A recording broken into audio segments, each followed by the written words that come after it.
I've been trapped in this twisted romance novel for 3 years straight. Ethan Carter has tormented, humiliated, and crushed me 99 times, but my mission progress is stuck at 99.999%, so I finally made up my mind. I'm done acting. I'm letting it all go. Time to go completely off the rails. At the charity gala, Chloe, the white moonlight Ethan's been pining for, the woman who suddenly returned from the dead after years, accused me of stealing her family's diamond necklace. Same old trick. I was so over it. This time, instead of desperately defending myself like before, I just stood in front of everyone in the banquet hall, unzipped my designer dress, and let it fall to the ground. Go ahead, search me. I stood there, exposed.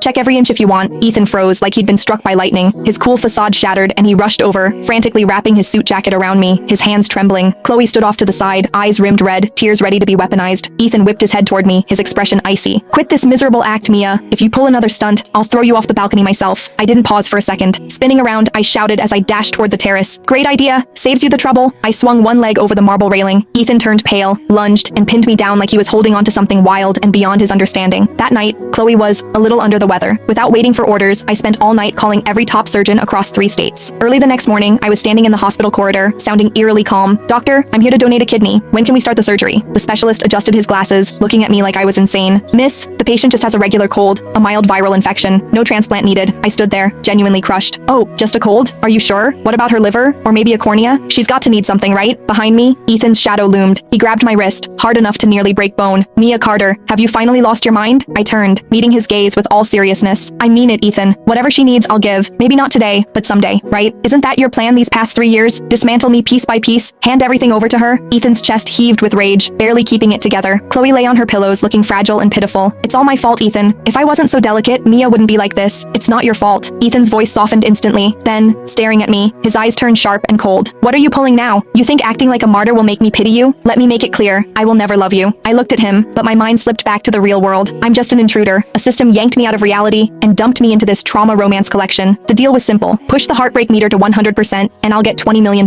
More important, my mom, who's in the final stages of lung cancer, will be cured. So for 3 years, I obediently played the tragic wife. But after all that time in hell, the progress bar never moves past 99.999%. That last 0.001% is harder to get than winning the lottery. I'm exhausted. It feels like my soul is ground to dust. Ethan glared at me, delivering his final warning. Mia, if you don't behave, you'll regret ever coming into this world. Suddenly, a pure, wild joy surged inside me. Here it comes, the peak of pain. I grabbed his hand, tears streaming instantly. Ethan, please, I'm not acting. Tell me what I did wrong. It's been 3 years. I've given you everything. Why can't you love me? He scoffed, yanking his hand away like I'd burned him. You think you deserve to be compared with Chloe? Know your place. I wiped my face, nodded slowly. I get it. I'm just the stand-in, a joke in your epic love story. Fine, I'll kneel on the stone driveway until you're satisfied. Ethan frowned, confused for a second, but didn't stop me. The driveway was covered in sharp stones. I knelt there for 3 hours. The rocks tore through my pants, cutting into my skin. Then, classic Midwest rain, pouring down in sheets. In seconds I was